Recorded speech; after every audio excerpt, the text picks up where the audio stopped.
नहीं, घर में रख के उनकी सेवा स्वरूपा करेंगे, उनके रोज़ाना वस्त्र धो, खाने पीने का इंतज़ाम सही करो, अरे वो खुश होके आशीर्वाद देंगे, वो सब भक्ति से भी बढ़ के चीज़ है।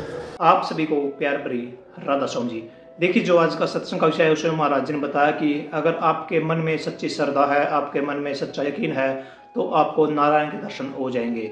गुरु महाराज जी ने बताया कि जो इंसान अच्छी श्रद्धा रखता है, सच्चा मन रखता है, उस व्यक्ति को चटपट दर्शन हो जाते हैं। गुरु उनकी संभाल करता है और उनको दर्शन देकर उनके जीवन को कल्याणकारी बनाता है।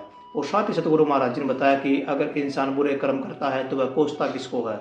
दूसरों को। क्यों कोसता है? क्यों अपनी किस्मत को कोसता है, जबकि कर्म उसने खुद बनाए हैं। इंसान जैसा कर्म करेगा उसको वैसा ही फल भुगतना पड़ेगा, उसको आगे चलकर वैसे ही कांटों पर चलना पड़ेगा। अगर आपने कांटे बिछाए हैं तो कांटों पर चलोगे, अगर आपने फूल बिछाए हैं तो आप फूल पर चलोगे। और साथ ही सतगुरु महाराज जी ने बहुत प्यारी प्यारी बातें सत्संग में बताई है। तो चलिए आपका कीमती समय सत्संग को शुरू करते हैं। कृपया सत्संग को पूरा सुनकर पुण्य भागीदार अवश्य बनिए। राधा स्वामी। महापुरुषों ने तो अनेक तरीके बताए, कई बार पहले भी जिक्र आया होगा। महात्मा का एक बार अभ्यास करते करते मन में आया, जंगल में बैठा है कि आज तो जलेबी खाओ।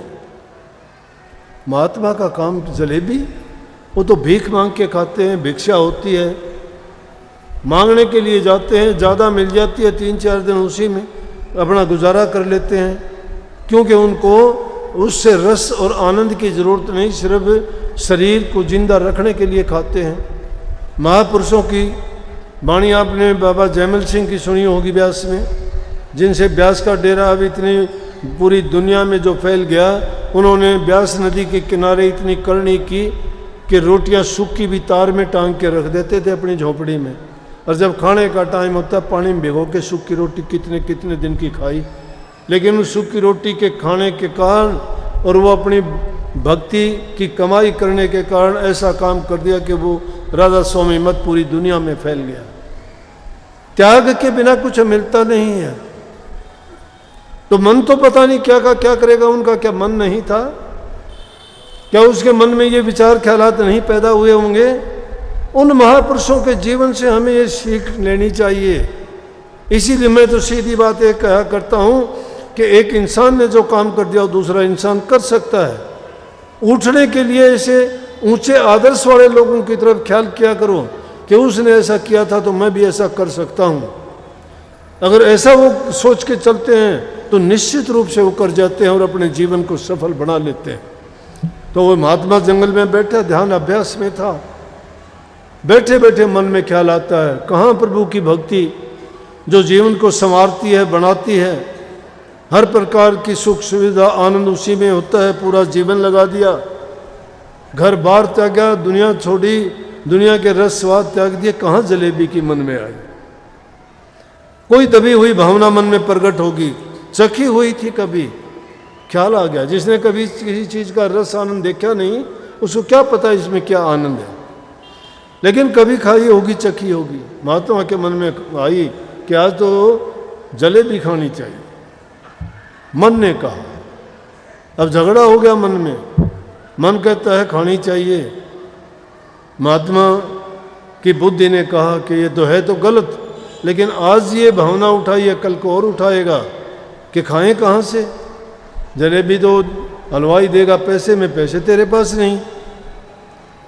मन बोला लकड़ियाँ इकट्ठी कर ले, लकड़ियाँ इकट्ठी कर ली, सूखी बोला जाके बाजार में बेच दे इनको, पैसे मिलेंगे, उससे जलेबी खरीद ले। महात्मा ने वैसा ही किया, लकड़ियाँ इकट्ठी की, गट्ठड़ बांध के सिर पे रखा। लोग देखे महात्मा लकड़ियाँ उठा ले जा रहा है। लकड़ियों को बेच के पैसे लिए, हलवाई को पैसे दे के जलेबी ले ली। लेकिन जो सच्चे रास्ते के लिए निकलते, दुनियादारी की परवाह नहीं करते, हस्ती चढ़िए ज्ञान के सहज गलीचा डाल, स्वान रूप संसार भोकन दे जखमार। जब ज्ञान के हाथी पर चढ़ते हो तो परवाह ना करो दुनियादारों के, स्वान रूप है वो। हाथी पे चढ़े हुए सवार को कुत्ते भौंक तो सकते हैं, काट नहीं सकते। भक्ति हाथी की सवारी है। जब हाथी की सवारी के लिए निकले हो तो भौंकने दीजिए, परवाह ना करो। कोई कुछ कहेगा, कोई कुछ, झूठे सच्चे पता नहीं क्या क्या जोड़ देंगे लोग, और आज के ज़माने में तो सब कुछ जोड़ देंगे। अनहोनी को होनी कर देंगे। तो महात्मा ने ली, उनको क्या पता, लोग बोले कि देखो महात्मा है जलेबियां ले रहा है। सुन ली महात्मा, सुना के भी कहने लगे कुछ कि बाणा ले लिया लेकिन स्वाद नहीं छोड़ा। ठीक बेचारा जलेबियां लेके वापस जंगल में गया, आसन पे बैठ गया, जलेबियां आगे रख ली, जलेबियां खाने लगा, खाते खाते मन भर गया। कहने लगा बोल मन, बोला जी बस। बोला ना भाई, इतने नेक काम से मुझे हटाया, मेहनत करी, बाजार में गया, दुनिया की उल्टी सीधी बातें सुनी, अब तो और खा। बोला नहीं नहीं और नहीं, नहीं बोला खानी पड़ेंगी। हाथ से उठाई और ठोक दी मुंह में। अब मन बिल्कुल भर गया, बोला कि ना अब नहीं, अब मैं यहाँ तक भर गया, अगर और खाऊंगा ना तो बात गलत हो जाएगी। बोला कि होने दे गलत, खा, अब तो तेरा मन था, पूरी खा, अब कमी ना छोड़। क्या किया, खाते खाते सब फेंक दी बाहर। क्यों, आखिर कितनी देर रखेगा, खाते खाते बाहर फेंक दी सारी। बाहर फेंक दी तो क्या करता है महात्मा का काम देखो।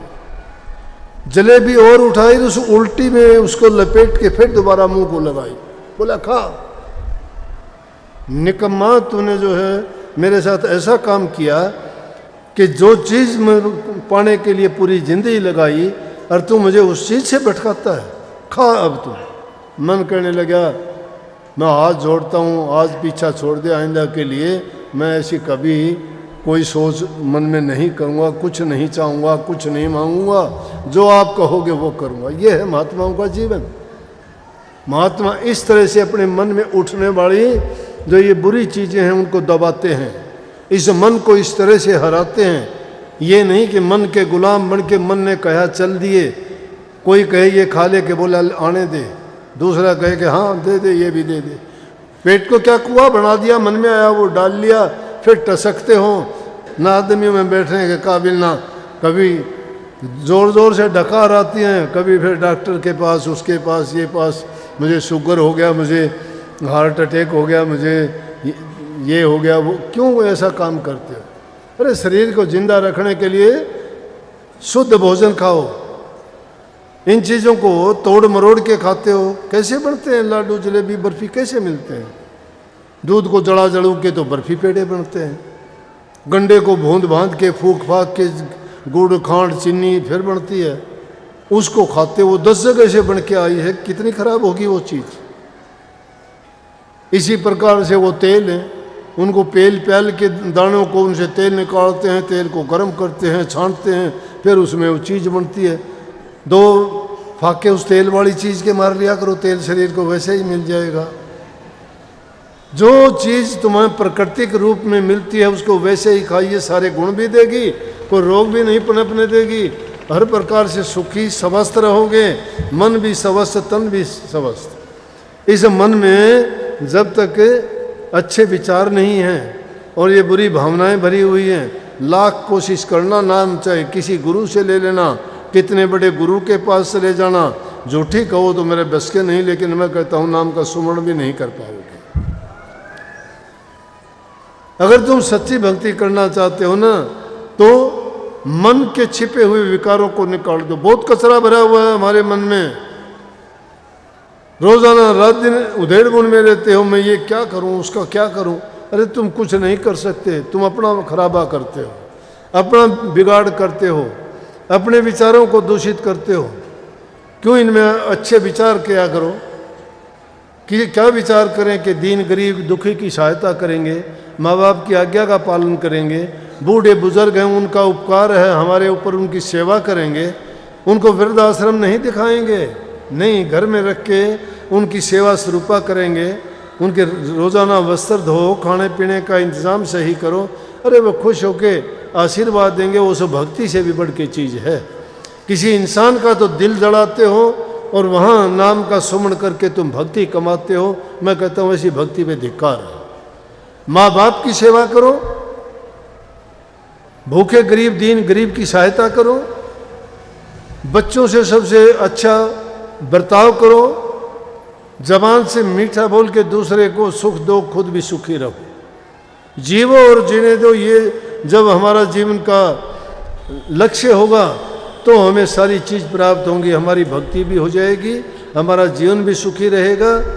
और हर प्रकार से जिन घरों में माँ बाप की सेवा होती है उनके विचार अच्छे होते हैं, आपसी मेल जोल सबका सही है, बुज़ुर्गों के कहे में चलते हैं, उन घरों के संस्कार अच्छे होने के कारण स्वर्ग जैसा उनका माहौल होता है घर का।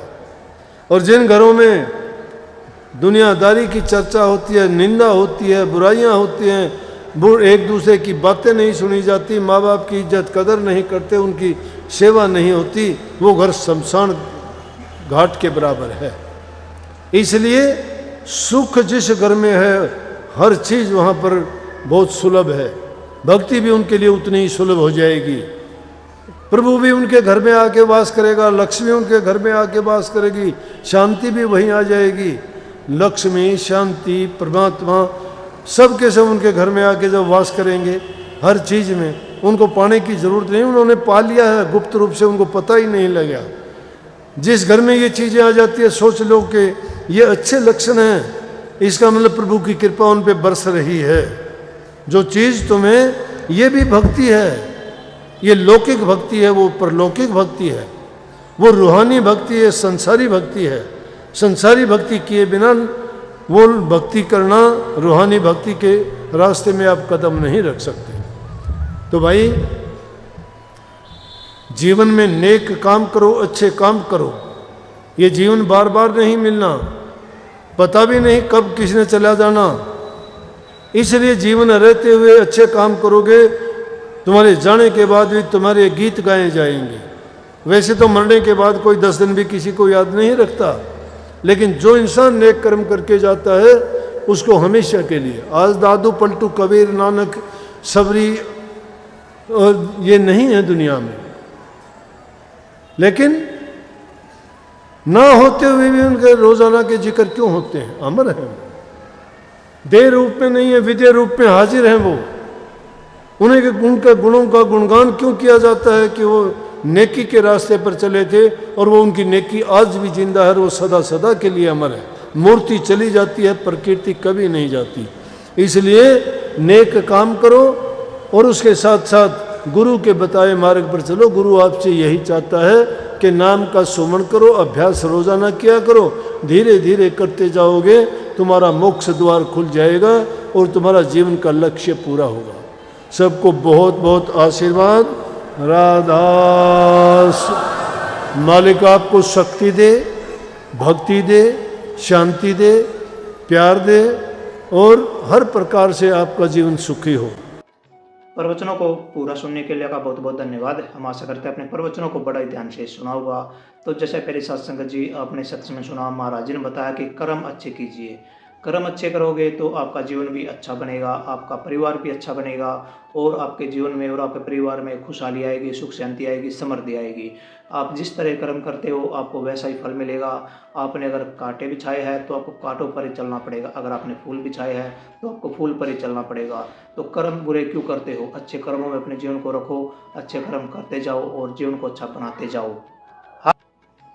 और साथ ही जैसे सतगुरु महाराज जी ने बताया कि अपने मन को भगवान की भक्ति में लगाओ, नाम में लगाओ, नाम आपका कल्याण करेगा, नाम आपको जीवन में आगे लेकर जाएगा।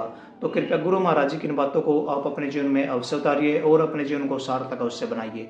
और साथ ही अगर आपको सत्संग अच्छा लगा तो कमेंट बॉक्स में राधा स्वामी लिखकर पुण्य भागीदार अवश्य बनिए। मिलते हैं जल्दी एक नए और बहुत ही प्यारे प्रवचनों के साथ, तब तक के लिए आप हमें दीजिए राधा स्वामी।